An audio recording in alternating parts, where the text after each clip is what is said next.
Welcome back to day 2 of our Pride at Work conference.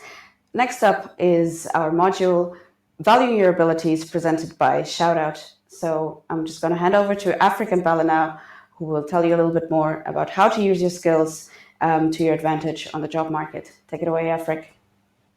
Thanks, Chris. So thanks so much for having us today at Pride at Work 2021. We're delighted to be here. My name is Aifric ní Chríodáin. I'm the development manager at ShoutOut, and my pronouns are she and her. Hi there, my name is Bella Fitzpatrick. I'm the executive director here at ShoutOut, and my pronouns are also she and her. And I just want to say a big thank you to the ISL interpreters in the corner of the screen. Thank you so much. So we're going to kick off now with this workshop of valuing your abilities. This is a new workshop for us, so it's naturally a new workshop for you too. And we're hoping that today we'll be able to support any of you who may be seeking to change career or start a new career, whether that's because of the pandemic or whether that's for any other reason.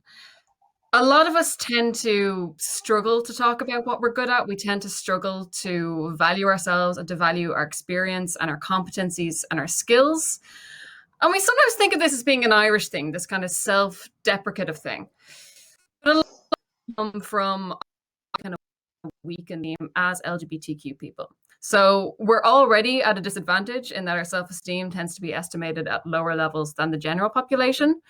This obviously comes from what we would have experienced growing up, the kind of discrimination, the general minority distress, which would have began for a lot of us at an early age. And it's not equal throughout the LGBTQ community.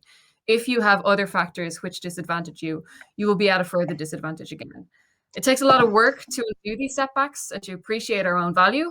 But one thing which we do have as a queer community is a lot of resilience. We have a lot of strength. We've built up a lot of strength because we've had to over the years as a community.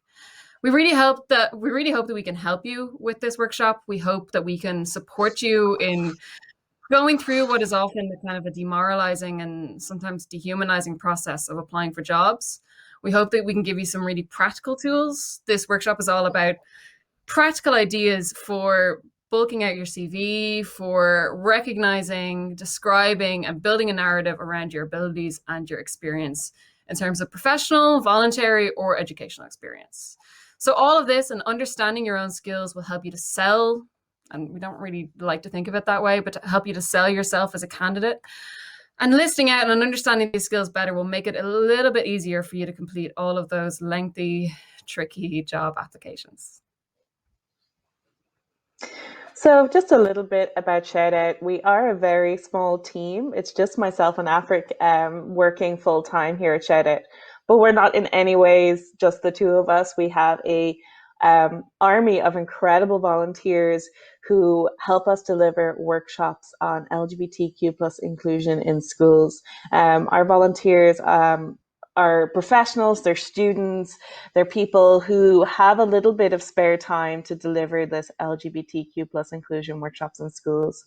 But that's not the only type of workshops we do. We also deliver support to anybody working with young people, teachers, social workers, any group that provides a service for the community. And we also do corporate workshops in workplaces. So we know a lot about what makes a workplace a really good place to be LGBT in and what makes a workplace not so great, as well as our own personal experiences of having many jobs before we started working with ShoutOut. At the moment, we're both working at home. This is my living room, that's Aifric's bedroom. We will be doing this until it is safe to return to our lovely little office, which is in Outhouse on Capel Street. So we're looking forward to getting back there.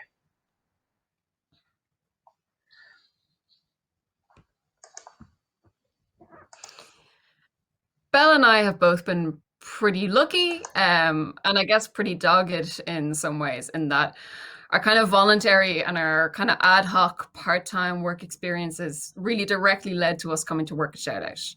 So for me, in college, I would have studied French and film studies, which is maybe not high on the list of very employable, very sought after degree courses.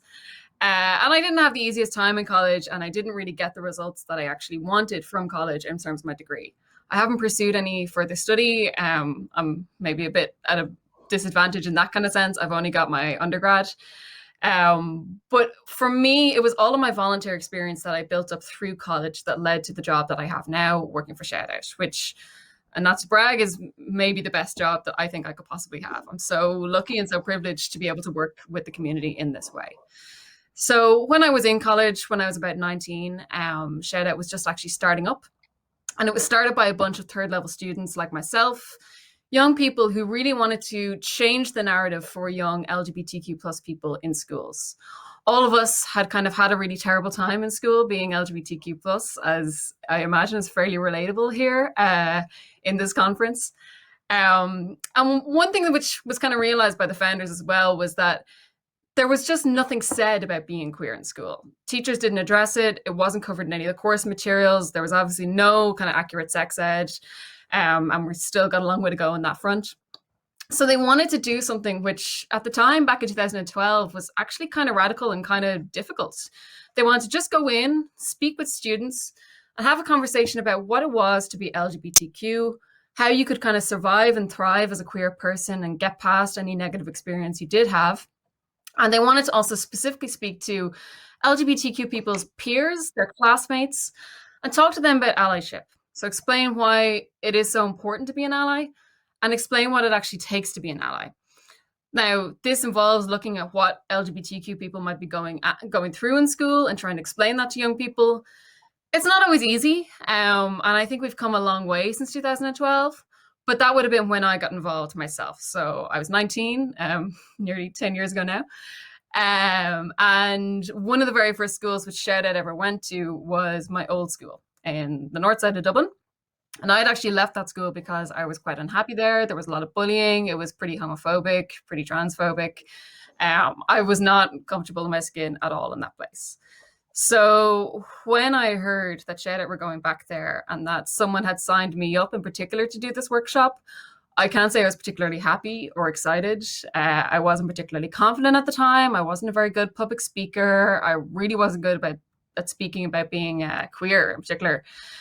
But I was kind of dragged into this workshop.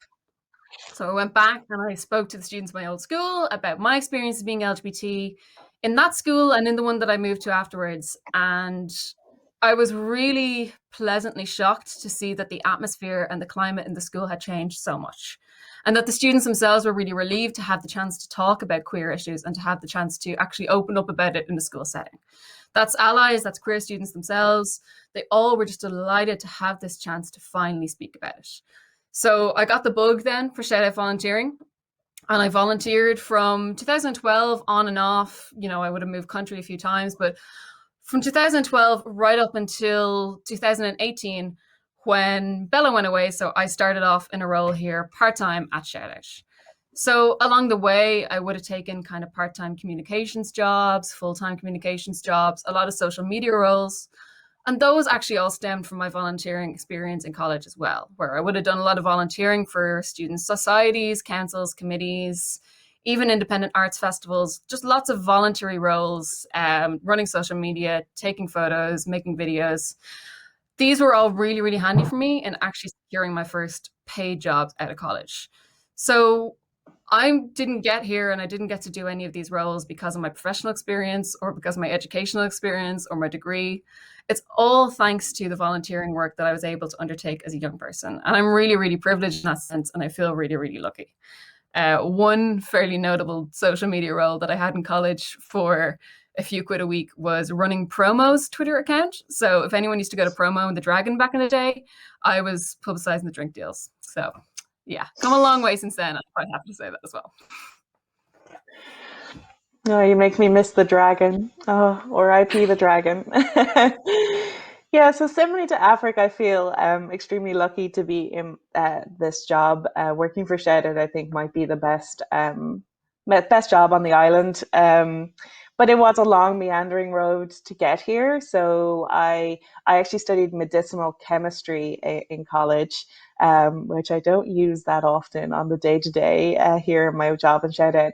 However, having a background in science, I do find to be quite interesting in my work, that I can look at kind of large pieces of research pertaining to LGBT people and kind of talk more about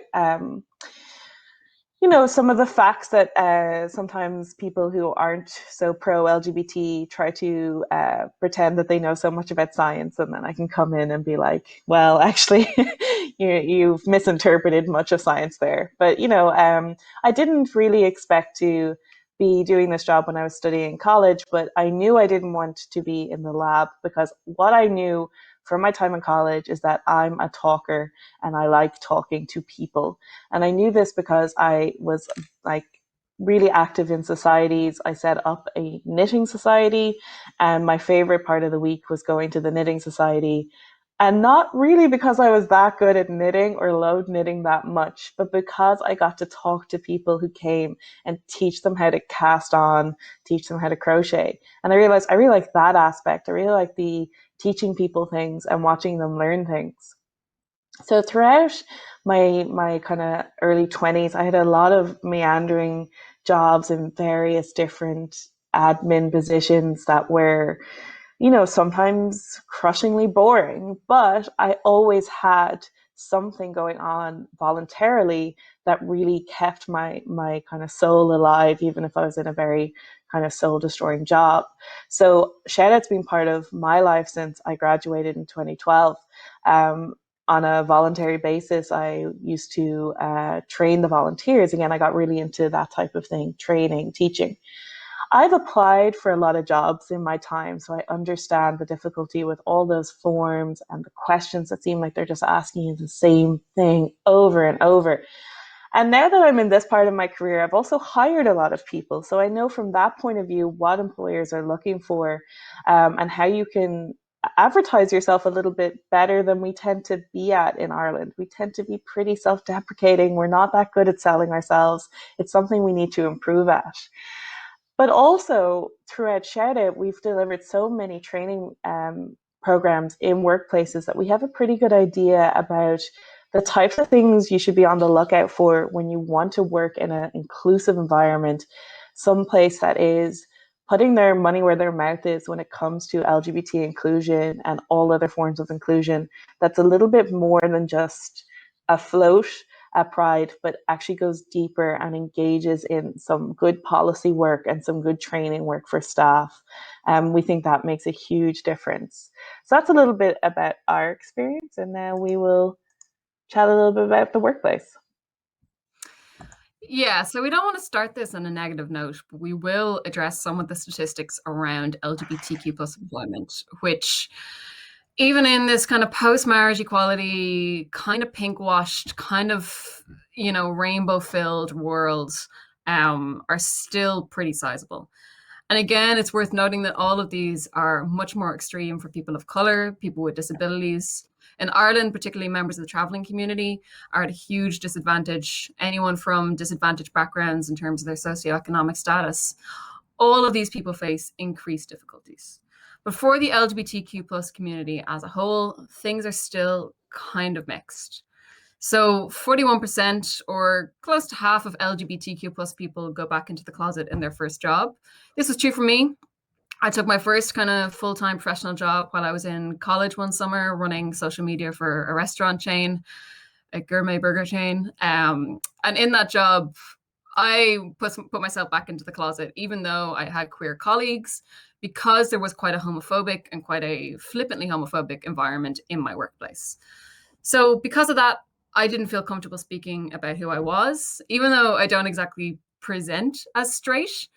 I still would go to kind of huge efforts to hide the fact that I was queer, that I was working for queer nightclubs on the side, that it was very much a huge part of my life. And I'm sure a lot of you have done this in various roles in the past. You know how much it wears on you, having to hide those parts of yourself.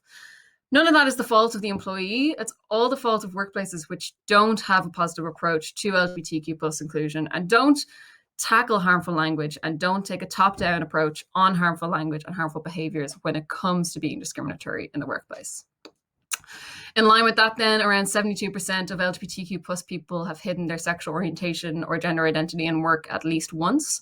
So you know yourselves, it will vary depending on what workplace you might be in. If you feel that you are not working with colleagues who have a good understanding or appreciation of LGBTQ plus issues, you will go further to hide your identity or to hide who you are. If you are working with fellow queer colleagues, you have a bit of a leg up in that respect, and you have a bit more openness, and you maybe feel that you can be yourself a little bit more.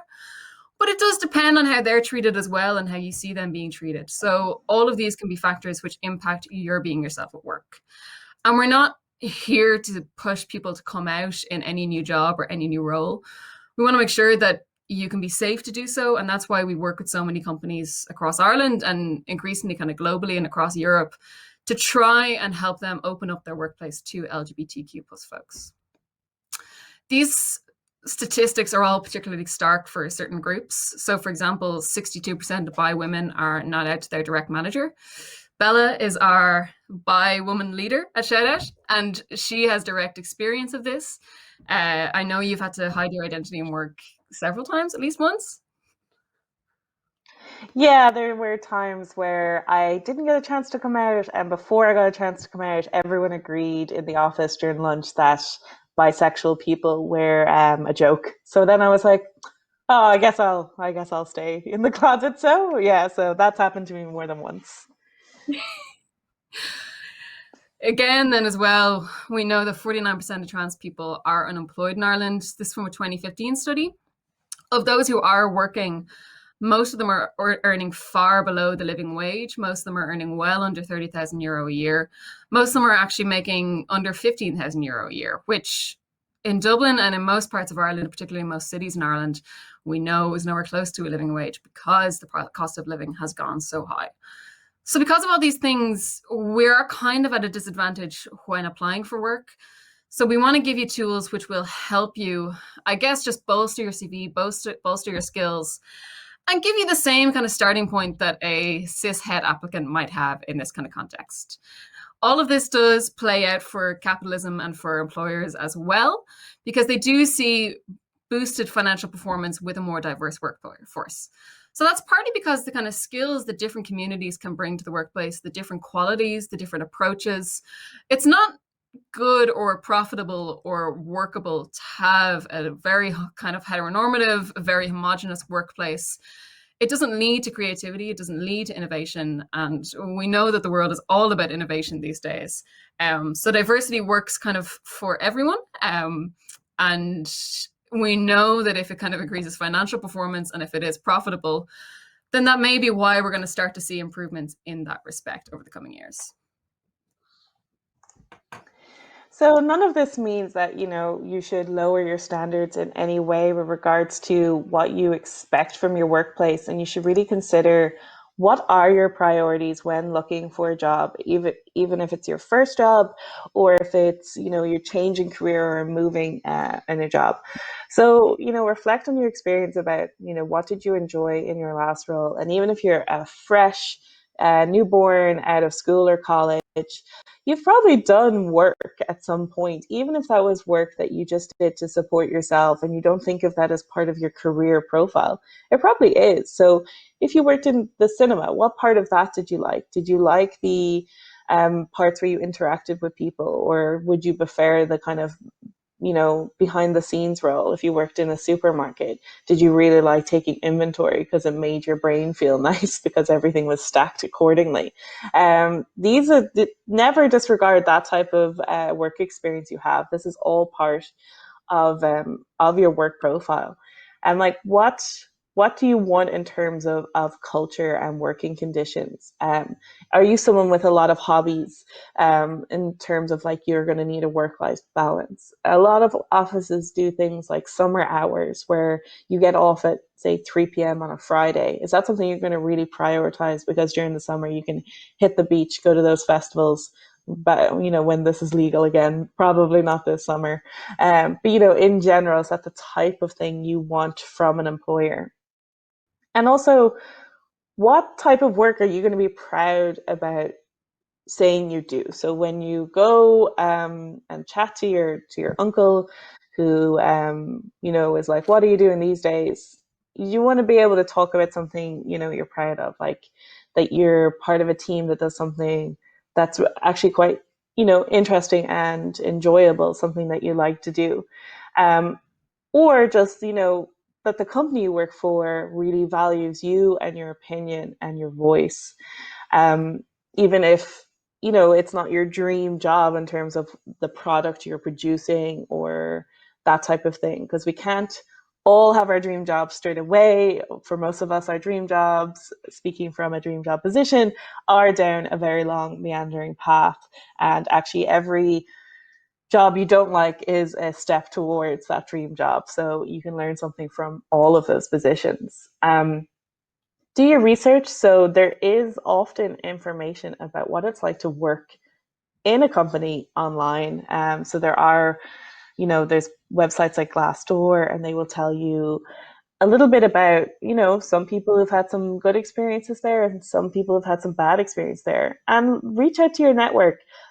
People are really, really happy to talk to you about their workplace and give you advice. So, I know none of us are like scrolling through LinkedIn the same way we scroll through Twitter or Facebook, but there's actually really good information out there about what it's like to work in a particular company, what their culture is like, and have a think about who do you know and who do they know. So don't ever think just in simply who you know, but who do you know and who do they know. So always look second degree further about who can you contact and what can they let you know. So if someone was looking to work in ShoutOut, maybe they don't know me or Aifric, but maybe they know a volunteer, because there are about 200 volunteers at ShoutOut. You like, it's Ireland. You know one of them, or one of their brothers or something like that. So you can get in contact with them, and they can put you in contact with us, for example. So yeah, do start setting priorities when you're doing your research about where to work. We're going to talk about a thing called the skills audit now, which sounds kind of technical and kind of financial and kind of onerous. It is a handy tool for improving your language and I guess bolstering your language when it comes to writing endless cover letters, which I know that a lot of people are doing at the moment during COVID-19. So for whatever reason, you might be applying for a new job. And I would have had this experience in the past, especially when I lived abroad. Especially if you're in a kind of a place where you maybe don't know people or you can't get a leg up naturally, you find that you are just pumping out kind of cover letter or application after application. So we're going to talk about a thing called the skills audit. And what it is just a tool for recognizing, assessing your skills and putting those into words and actually using them to bulk out your interview techniques as well, and to talk about yourself in a more kind of confident and fluid way. It's basically just a table of the skills which you do possess. There's a number of resources online. If you look up skills audit job seeker, you'll find a whole list of different ways which you can use to speak about your past experience and your past skills. And what we like to do is to assess our skills and to also match them to qualities. These give you really good descriptors for filling out those cover letters, for talking about yourself in an interview, which, as we know, is one of the most excruciating experiences in the world. So you might mark off which skills you're particularly strong at, and you might focus on those. Or if you're looking to do the self-improvement thing during lockdown, and we'll talk about that a little bit, but if you're looking to expand your skills or improve certain skills, you can think about what might need work or what might really need work and maybe less worth focusing on or maybe more worth focusing on. So for example, I know for myself, I'm okay at promoting and selling products, events, or ideas. I'm not amazing at it. It will probably need a bit of work from me. I couldn't see myself being confident in applying for, say, a sales role because I don't know if I have those kind of skills. I don't know if I have the kind of openness or the creativity that comes with selling products or events or ideas. I'm much better at things like facilitating discussion and making presentations because I've done so much of that in ShoutOut workshops over the years. And other voluntary kind of experiences like public speaking in college and even making presentations during the course of my degree, all of those have really helped me to gain a lot of confidence in that sense. And I know that that's something that a lot of people don't enjoy, the kind of public speaking thing. And we actually find that in ShoutOut, a lot of our volunteers maybe come to the organization a little bit shy or a little bit nervous of making presentations, and their skills improve hugely in the context of their volunteer work. So the qualities that you might need to be strong in those kind of skills are calmness, confidence, and to be a strong communicator. It's as much about letting others speak as it is about hearing yourself speak, and it's as much about taking on other people's ideas and actually putting them into practice as much as it is kind of transmitting your own. Negotiating and working in a team. We're a small team at ShoutOut. I've only ever worked at small teams myself, and I know that maybe puts me at a bit of a disadvantage. I'm less used to more structured, large roles. But there's an advantage in that too, in that you can be a little bit more honest, you can be extremely collaborative, and you have to be very reliable when you're on a small team. You have to be knowing what other people are doing, and you have to know that you can trust each other to get the work done. Meeting deadlines, I'm absolutely awful at this. I would put myself in the red. I hate deadlines. I only ever do things with 5 minutes to go at the end. In an interview context, I would probably just skip that one entirely for myself. Or I might do as most people do and fib a little bit. Doesn't mean I'm bad at time management, but again, that's something I learned through working experience and through working in hospitality in particular, where you can't really be consistently late for things. So the qualities that you need for those: be organized, reliable, trustworthy, which are all fairly essential when it comes to working in any role. This is something I'm particularly strong at, will be solving problems, thinking quickly, and resolving conflicts. So you need to be quick thinking, you need to be solution oriented. You also need to be kind of willing to see the whole picture, and you need a real strong sense of calm for this. These are all just examples of the kind of skills that you can list out. There are other ones, and there are ones which apply to different roles. Things like practical work or manual work obviously don't apply to me. I am a weed. But lots of these can be applied to you. Lots of these kind of qualities can be applied to you. And it's honestly just a really handy kind of cheat sheet or glossary for bulking out your skills and for matching yourself to different roles and roles which you might not immediately have considered as well. So I just want to address a question that's come in from Eddie McGuinness. So what about older members coming out? Is this the same as a younger person? That's such a good question, because I think most workplaces envision the LGBT people in their workplace as young graduates, and they don't think about the person they've been working alongside with for 20 years, coming in on a Tuesday and being like, actually, you know what, I'm LGBT and I'm coming out. And this is a really big problem for older LGBT people in the workplace, is that it is just, there isn't as much of a framework around what it looks like to come out at that age. However, lots and lots of people are coming out older because suddenly there's this acceptance that wasn't there when they were 20. And, you know, we've seen this on a very public scale. Let's say, for example, Philip Schofield, who came out last year, and, you know, he's 50, I actually don't know what age he is. He's 50 something, I'd say. And that was really, really great to see that and see the huge acceptance that people had for him.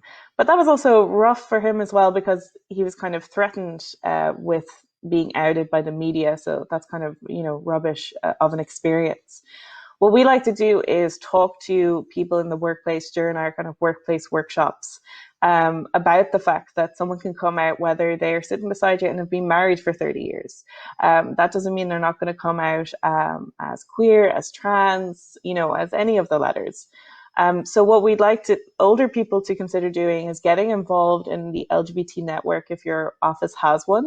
And if your office doesn't have one, probably your industry does. So say if you work in the finance industry, there's Infusion, which is the LGBT network for the finance industry. Even if your individual office doesn't have one, your network probably does. There's also ones for tech companies.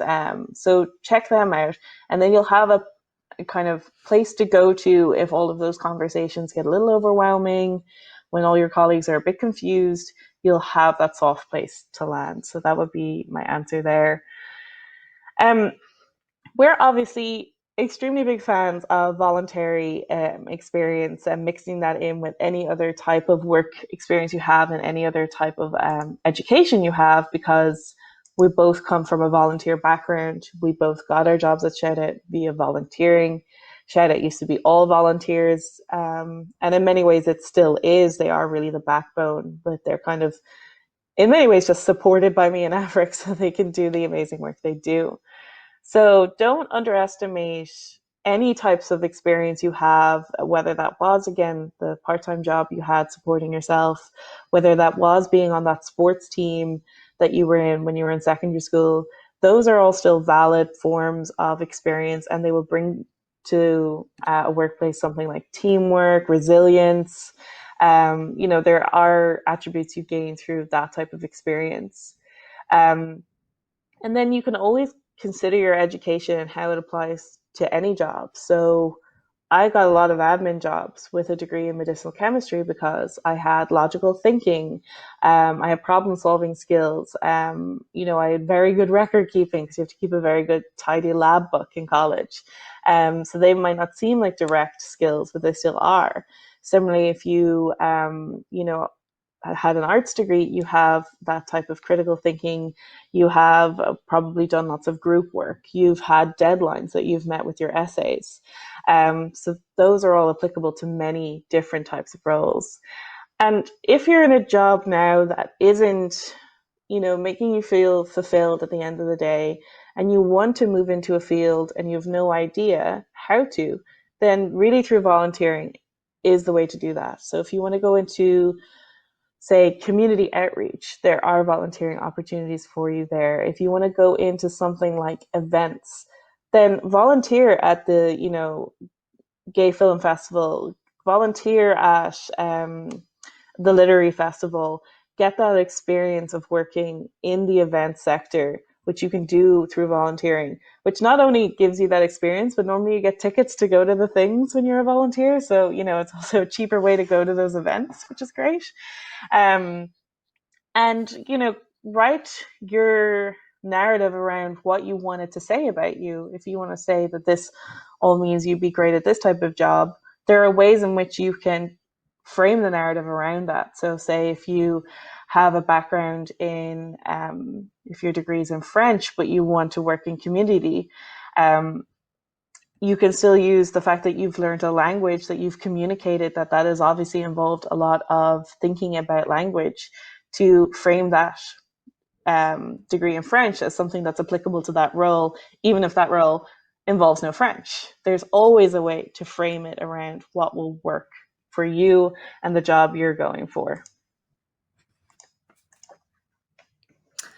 I'm just going to revisit this skills audit thing, and I would recommend doing yourself one. It's a handy tool and it'll hopefully make you feel better about yourself rather than worse, because I know that that's quite hard when you're applying for a lot of jobs in a row. But I'm going to try and now shape a narrative around these skills in the context of ShoutOut volunteers. So I'm going to use them as an example because that's what I would have used myself when I was applying for jobs. It's the narrative I would have drawn around my experience. And it's also something we're obviously quite well acquainted with. So for example, in terms of skills, our volunteers engage a number of skills to deliver their educational workshops in schools across the island of Ireland. They need to have excellent communication skills. They need to be confident in public speaking because they're presenting to students daily. And students aren't always the easiest audience. Young people are pretty savvy and they're kind of smarter and cooler than us, so they can be a little bit intimidating. Our volunteers need to engage critical thinking, they need to memorize things, and they need to be really adept in storytelling in order to present the material and to respond to student questions, which can be pretty wacky and pretty involved and pretty complicated. And the material which we present is quite comprehensive as well, because we really want to give students a good starting off point when it comes to LGBTQ plus terminology and identity. Same with any of our workshops, we want to be as comprehensive as possible because we know that there is still so much educating to be done that maybe isn't happening in our school system. We're there to plug that gap, and we're so glad that we are. Our volunteers must also be really good at facilitating discussions and resolving conflict. Because our workshops are so interactive, it means that things don't always necessarily go so smoothly. There's a lot of differing opinions in a class of 14-year-olds, and we love that. And we really want to have those conversations in a way which is respectful, in a way which is sensitive, particularly to any queer students themselves. And so our volunteers need to be able to navigate that sometimes kind of a bit of a minefield, sometimes thorny process of making sure people's opinions are heard while ensuring and kind of guaranteeing that the highest priority is that everyone is respected in the class and that no one is disrespected and that no kind of inflammatory or cruel language is used in the class setting. But the main thing is to kind of get these ideas across and promote these ideas to an audience who may not be the most willing to hear them or may not be the most willing to take them on, because we're usually targeting the kind of peers of queer kids. We're targeting the straight and cisgender people they're in class with. We want them to really understand and spark a bit of empathy for LGBTQ folks. Our senior volunteers then will often take on a mentorship role, so they'll help new facilitators learn the ropes. And all of our volunteers kind of lead and supervise students in the classroom setting. Our volunteers need to be extremely organized. They need to have great time management because they've got a lot of material to cover in a 60-minute class setting, which is itself often quite disorganized. Things might start late, things might be a little bit rowdy. Our volunteers need to have really good and strong time skills to get everything covered. Things will sometimes, quite often, go wrong. So a co-facilitator or one volunteer might not show up, a car might break down, a bus might break down. Our volunteers work really well as a team, and they think on their feet so that they make sure the workshop happens regardless. So this might mean kind of quickly communicating with the teacher to push things back. It might mean ordering a taxi from a random taxi number in Cavan. They get things done and they make sure the workshop happens because that is the kind of main priority after our volunteers being safe. Since our workshops went virtual because of, COVID, our volunteers have gotten really good at the often quite tricky technology which comes with that and the many, many hiccups which come with all of that technology. So while we'll often use Zoom, different schools will have different systems like Microsoft Teams, Google Classroom, and our volunteers need to get pretty quickly skilled in all of those programs and all of that work. And then some of the qualities that our volunteers hold, as well as all these skills, include patience, empathy, which is really the most crucial one for us, understanding, dedication, integrity, and confidence. All of these are really essential, but especially things like patience when you're working with young people and trying to help them to understand the concept and trying to help them to spark empathy themselves. You need to be patient, you need to be careful with them, you need to be cautious, and you need to be as understanding as possible.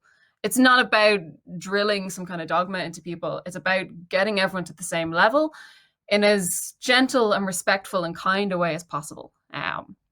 All of these are really vital qualities when it comes to volunteering to provide and promote LGBTQ plus inclusion and to finally kind of end homophobic and transphobic bullying in schools.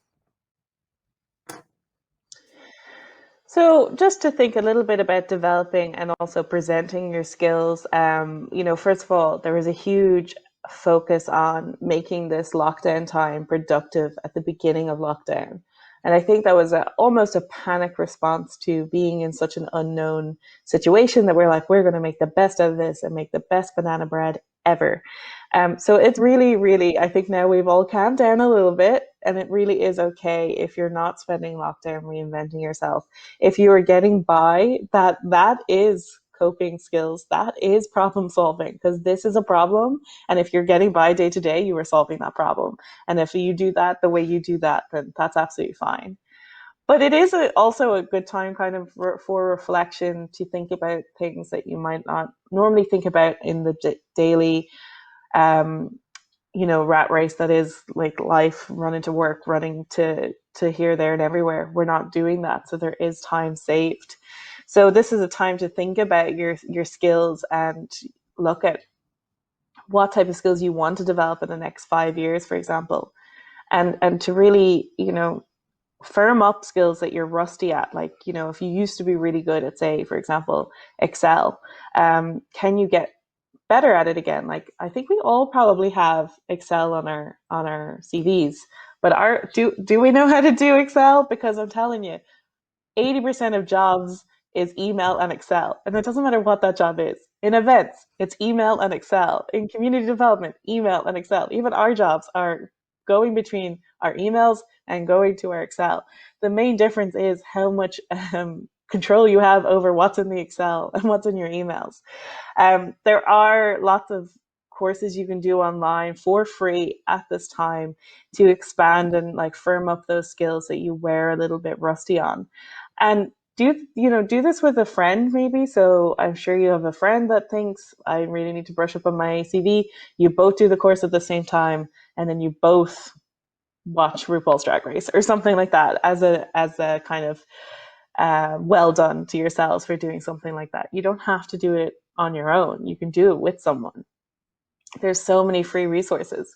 But one thing I would say is try not to think all or nothing. That's such a big problem with developing your skills, is that people think, if I'm going to undertake learning a skill, I'm going to have to be amazing at it, and it's going to be my craft. So you could take up, say, a graphic design course using Adobe, even if you never plan to be a graphic designer. If that's not your end game, it doesn't mean those skills won't be helpful.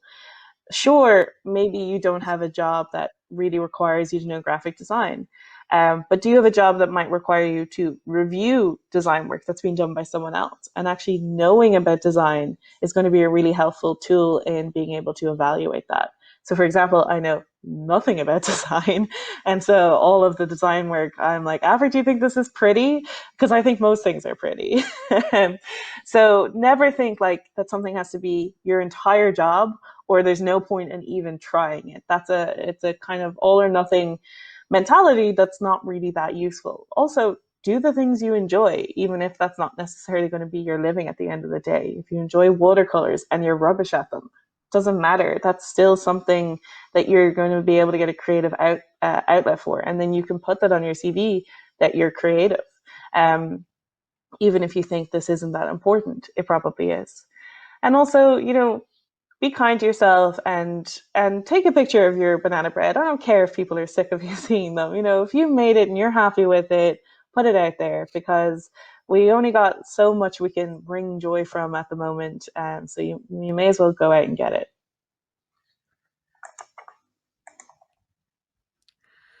For the kind of last, or one of the last parts of this presentation, we're gonna just give a bit of insight into the employer's perspective when it comes to employing people from maybe an untraditional background or an atypical background, someone who maybe has a lot of volunteer experience, who may not have, a huge amount of direct experience professionally, or who maybe doesn't look like the kind of standard graduate candidate for whatever reason. Maybe they're entering the workforce later in life, maybe they're entering the sector later on in life, or maybe they just have a range of experience up to this point, which is different from their kind of peers or different from their other applicants. So one kind of strong quality that shines here for people with a lot of voluntary experience or people with a kind of mix of experience is flexibility. So employing someone who's got a range of experiences, who maybe hasn't been in one sector their whole career, you're getting an employee who's ready to meet all challenges. You're getting someone who can bring a kind of wide range of skills to the team, and whose skills then can be bolstered by their colleagues.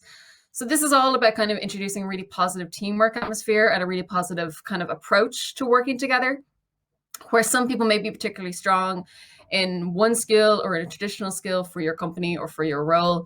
You might be bringing in someone with new skills entirely who can shake things up a little bit and who can introduce a new perspective.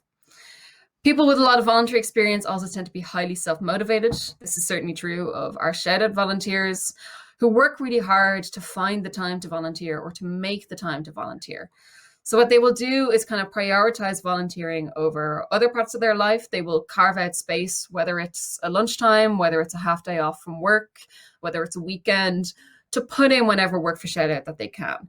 And we kind of deploy volunteers on a lot of different skills. We deploy volunteers, for example, in social media, in translation to Gaeilge, as well as delivering workshops, as well as some design work, as well as policy work. In particular, we had one volunteer who was a medical doctor, and he was able to give really, really great insight into our materials and to bolster our materials from that scientific and from that medical perspective. It came really handy when it came to learning terminology and to putting the terminology into the materials that we make. So while we might not have gone out immediately thinking like, oh, we'd love some medical doctors to volunteer for ShoutOut, it might not have seemed like a natural fit in that first instance, but he was one of the most valuable volunteers that we ever had. So people who are self-motivated tend to be talented leaders, and they tend to be highly energized workers as well as highly organized workers, because they're used to carving out that time for their volunteering work. When it comes to job applications, think outside the CVs. And now this is advice that we often offer in our workplace sessions and in our corporate workshops. If you look at things like pre-application assessments, whether it's tests, whether it's samples like writing samples or design samples, What these will do is engage with applicants from diverse backgrounds, engage with applicants whose experience maybe isn't typical to the role, or whose experience maybe isn't so linear. And you can also more thoroughly assess candidates. So by using kind of pre-interview assessments or pre-application assessments, you'll get a better understanding of someone than you might from, say, a pro forma CV or cover letter. I think this is quite strong for applicants too. I know myself that I try and use as many materials as possible when I'm applying for a job. So I try and say, bring up photos from a past role or videos from a past role or campaigns from a past role to show what topics are important to me in my work and to show how I might have met a particular challenge or how I might have promoted a particular campaign or how I might have approached a particular issue. So if you can bolster out how you actually apply for a role, it's great for the employer and for the employee because you'll actually get a better understanding of someone, especially now when we can't have so many in-person interviews and when we shouldn't be having so many in-person interviews, and when Zoom interviews can maybe leave you a little bit cold. It's great to have those other ways of seeing someone. And it can also really support people who might not perform well in interviews or who might not perform as smoothly in interviews as other people. If you give them more chances to prove themselves, you'll get a better understanding of them as an employee. Someone can really shine in interviews, someone can really turn on the polish, can really turn on the pizzazz, the showbiz. And they might not actually be that good a worker. They might not actually be that creative. They might not be that innovative. They might not be a great team player. You might get a better sense of someone by assessing them in other ways beyond interview or beyond cover letter. And then finally, if you're getting someone who maybe has a slightly different experience from other people on the team, or if you're getting someone who has different educational experience, voluntary experience, or even kind of professional experience in fields like hospitality, what you're then doing is changing your idea of a typical employee or graduate. So your company or your team might have very set ideas of what an employee or what a new employee looks like. They might have very set ideas for their kind of graduate program. And you might find that you're getting really strong employees from those programs. But if in the context of COVID-19 in particular, you can consider people who might be coming from very affected industries, like the arts, like hospitality, like education, you're opening yourself up to a huge world of new skills. People in hospitality and people in the arts and people in education tend to be highly flexible. They tend to be highly productive. They tend to be highly self-motivated, and they tend to be really, really good with people as well. All of these are really strong skills, which might not meet your very typical criteria, or which might not meet what your company would have always kind of imagined of their employees. You might have to put a little bit more effort into training or into onboarding certain employees if they are coming from a different type of experience. But that does pay off. It does pay off in having that diversity, not just diversity in the traditional sense of having queer people and having people from underrepresented backgrounds, but diversity of skills and diversity of experience. And again, that really applies to people who might be entering the workforce or entering the sector later in life. We're all estimated to be changing careers 7 times before we die now. And that, I think, can only really add strength to people. While the systems might not be set up to support that just yet, and while we might not kind of have the attitudes to support that just yet, that wealth and that kind of diversity of experience can only improve a workplace and can only improve the atmosphere of a workplace and can set everyone else to a higher level as well. So if we haven't talked about it enough, volunteering is really important in developing your career and your skills, and you can do that, shameless plug, with ShoutOut. So we are still voluntary run, and we have 2 members of staff, we have 200 volunteers. You can volunteer with us if you're over 18, even if you are employed, because our volunteer hours are very flexible. Now, the majority of them do happen during school hours, so that is technically working hours, but most of our workshops are under an hour, so you can even do it on your lunch break. We are still delivering school workshops, even though schools are not physically in session. Students are at home and they're doing these workshops on their own devices, which is great that they're still getting LGBTQ plus inclusion. It might even be needed more than it was before because everyone's kind of isolated from their physical community. They might be at home with parents who aren't so accepting. So it's really great for them to see some queer positivity, some queer visibility as facilitated by their school, which is something that can really make a difference to how a young person feels. As a ShoutOut volunteer, you help deliver these LGBTQ plus inclusion workshops in schools with students. This involves just some information around LGBT issues, around the definitions, but also sharing your personal story, if you're LGBT or if you're an ally, about how you came to want to volunteer with ShoutOut, why you're there with them today, your coming out story, your time in school. And this really helps you be a real life visible person for them. A lot of kids might not have ever think they have met an LGBT person. They have met LGBT people, but not ones who are out and open. And so they might not know that you have jobs and that type of thing. Really, visibility is that low in some parts of Ireland. It's quite patchy with regards to where there is visibility and where there isn't. So you can help be that visible face of, LGBT life in Ireland. And think about your time in school and how much maybe this would have made a difference to you. Now, we've been doing this for 8-9 years now, so perhaps you had a ShoutOut workshop when you were in school, and maybe you're that young. But for a lot of us, this would be something we can't even imagine having happened in our schools. So it's about kind of bringing that change. We're very crowdsourced in terms of our volunteers have a huge input into the content, how we deliver it, our strategic goals with regards to LGBT inclusion in schools. So during the summer, we do a lot of work in that regard about, getting the experience of the volunteers and figuring out how we can improve going forward. We are the least static organization, I think, going. We're constantly moving and changing.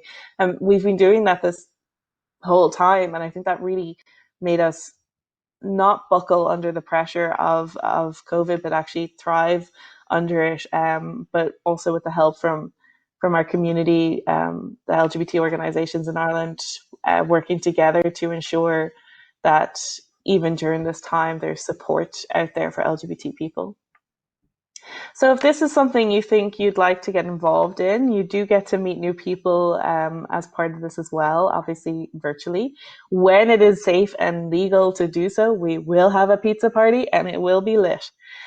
So if you're at all interested in volunteering, our next training is in March. You can contact me at director@shoutout.ie. I can give you the details. So just let me know if that's something you'd be interested in. If this isn't for you, find the volunteering opportunity that is for you. So maybe speaking in front of students isn't your bag, but there's definitely something out there. You can work with, LGBT Ireland on their helpline. You can volunteer with Belong To or Tenny. There is a volunteering organization out there for you that needs your help and will actually give you a little bit of a lifeline to the community during this time.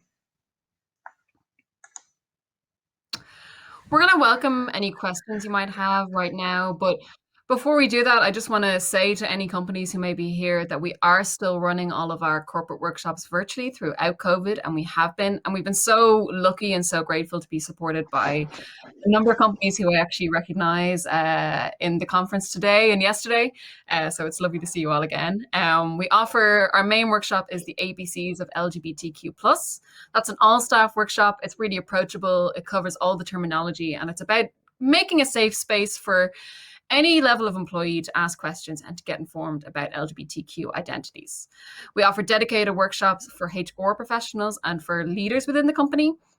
And we offer workshops to parents and guardians about supporting LGBTQ plus kids or any other member of your family who might be kind of LGBTQ plus and who might be going through a tough time, about getting a better understanding of what they might be going through and how to support them. Finally, we offer Pride 101, which is really a history and overview of Pride around the world. It gives a lot of insight into the global context for LGBTQ rights and why communities and allies need to stand in solidarity with any LGBTQ plus communities or peoples who may be going through problems greater than our own here in Ireland, as well as looking at the problems which still exist here in Ireland as well. So if you do want to get in touch with us or book a workshop, just email me at development@shoutout.ie or visit shoutout.ie to see the range of workshops which we offer and to book a workshop today.